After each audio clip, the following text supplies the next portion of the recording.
Yo, what's good? It's your boy Big Steve, and tonight's another episode of Go Blue After Dark. Well, I'm gonna be just talking about the finish between Michigan and Illinois. Michigan got the dub, 19-17. Let's get into it.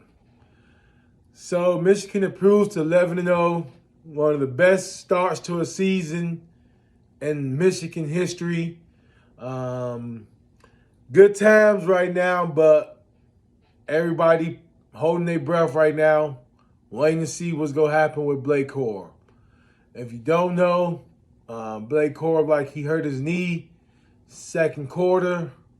Um, Unfortunate, like he hyperextended it a little bit. And if you played football before, you know that it's not a good sign to see a player in that position. It sucks because, this the week of the game, and Blake came in hurt last season, man. So before I get any farther, I just want to say, man, my hat is off to Blake Corum, man. He's been fantastic. He's really helped change Michigan around, man. I remember his first game of the season against Minnesota as a freshman and making that first catch of the season and out the backfield. And you kind of knew he was going to be special back then. And so it sucks, man. He was having a Heisman-like performance, 108 yards and a touchdown in the first half alone, with about 2 minutes left driving inside of Illinois territory. But injuries are part of the game. It sucks, but it's a part of the game, man. So hopefully he's okay. Hopefully there's a chance he can play this week.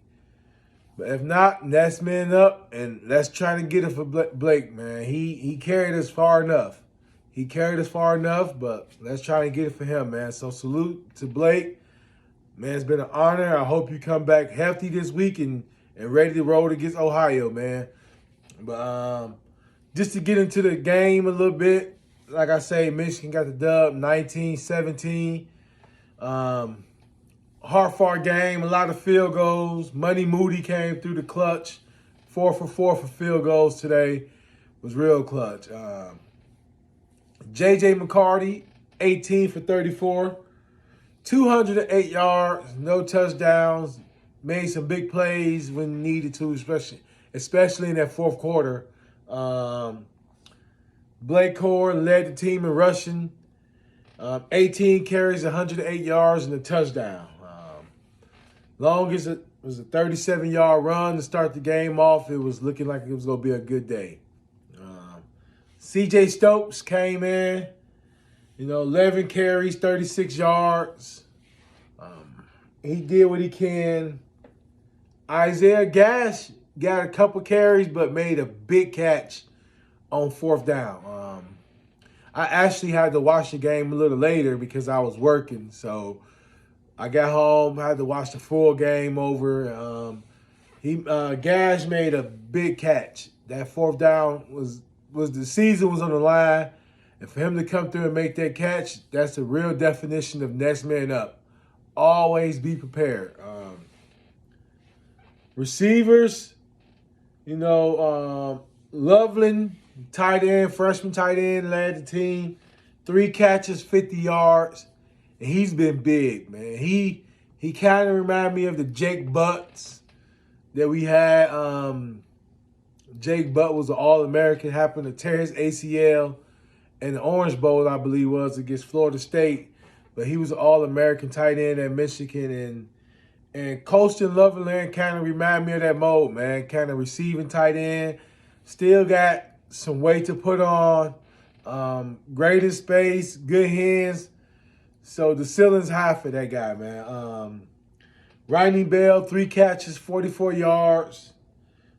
Blake had 2 catches for 39 yards as well.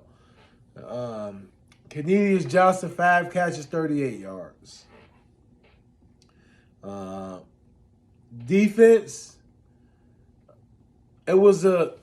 we did what we had to do. We knew they had one of the best running backs in the nation. He was actually leading the nation in rushing yards. But We gave us some yards late in the middle of that third quarter, I believe. 2 touchdowns. But other than that, they held it down, man. Bend but don't break. You know, defense, I don't think we had any sacks today. But I do got to say this. Mason Graham is a baller. That dude's a baller. Man, as a true freshman, you know, Mozzie Smith, you know, senior experience.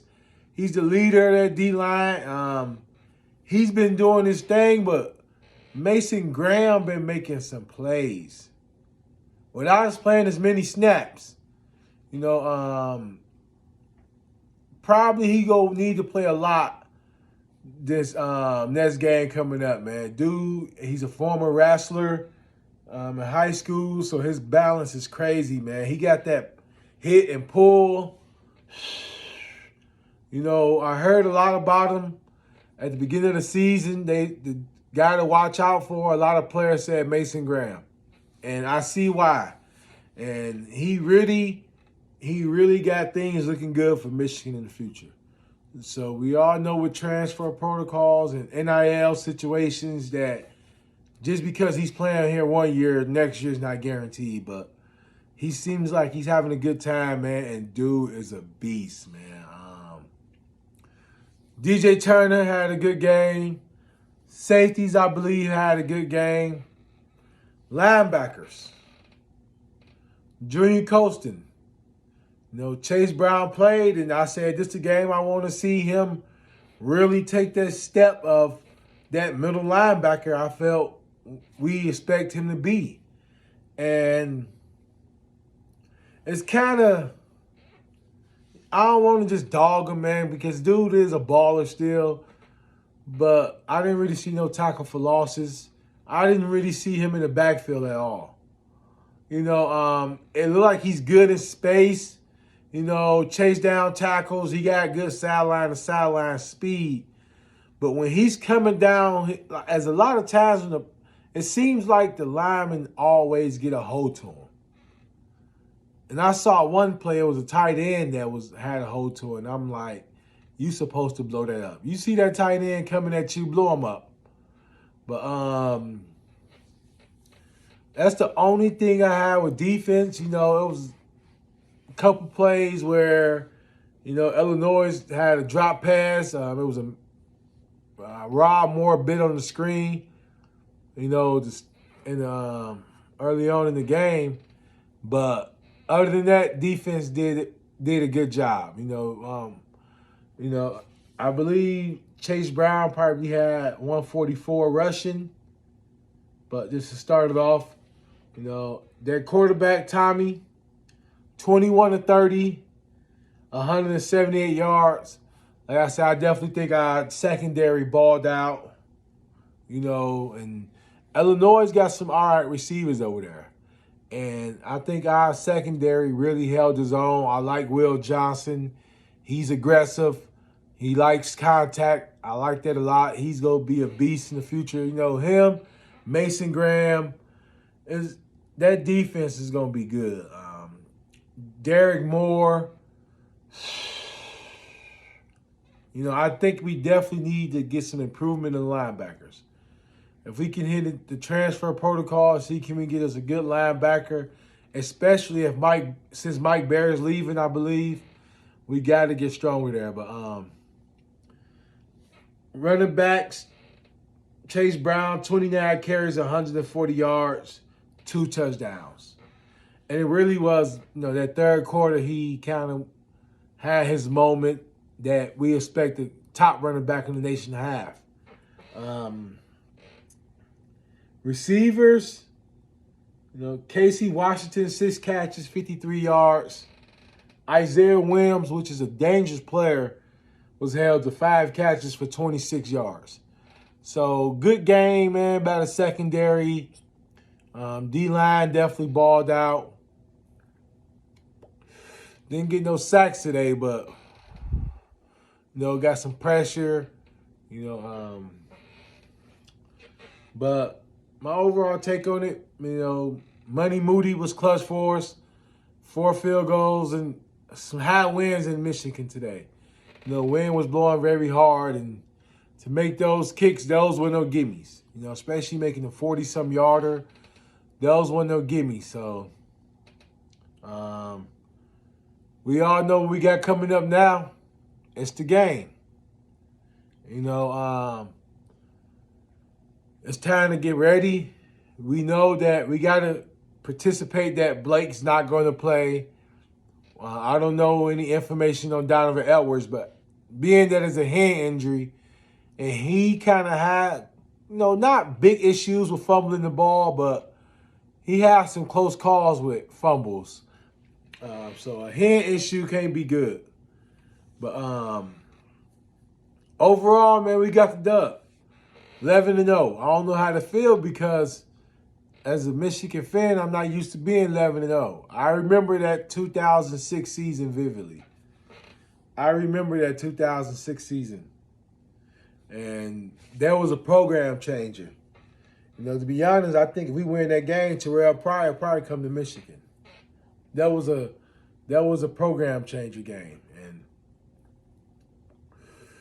that's kind of how I was feeling about this one. But I'm going to talk a little bit about the Michigan-Ohio game, later on in the week. But tonight we're going to just focus on this dub we just got against Illinois, man. 11-0 is 11-0. We got to be happy. We ain't used to being in this situation. It's football. Injuries go happen. It's part of the game. You want to win a championship, you got to be able to play through injuries. This was definitely a good adversity game. I'm going to be honest. Once I heard that Blake Corum was hurt, I kind of was ready to throw the towel in and, on the next year. But they showed resilience, and they balled out. They got the dub. They proved me wrong. And I must admit, as a Michigan fan, I was ready to throw the season in and accept the loss today, especially when Illinois got up 17-10. I was thinking to myself, well, it was a good run, but Blake is the offense. And without him, then without Donovan Edwards, I knew that we probably wouldn't go get the dub. But we got to get, Jim Harbaugh and J.J. McCarty a lot of respect. He didn't have no eye-popping numbers, 208 yards, 18-34 for 208 is not the craziest thing in the world, but with winds blowing, injuries, and you having to just basically freestyle out there because a couple of them times, even when he dropped the ball on that snap, he was just making things happen. And so we needed it. He came through. He got us the dub. And now we 11-0. We got the Big Ten playoff championship, then playoffs right in grass. It looked like Ohio had a bad time with Maryland today. That's what you expect November Big Ten football. So overall, I felt pretty good after rewatching the game. I felt pretty good. Like I said, it could have been really bad, especially losing him going into halftime. Us being a second half team and depending on the running game to wear them down without two of your best running backs, and Donovan Edwards such a threat with the receiving game that we basically won this is a game we supposed to lose. We supposed to lose this game, and they did what championship teams do. You got to have those games where you're supposed to lose, and somehow you win the game somehow. And they did it. And so salute to Michigan, man. Hope Blake is okay, and get ready for this game on the 26th, baby. Let's go. Let's put this, it's an ugly game. Let's not even watch the footage of it no more.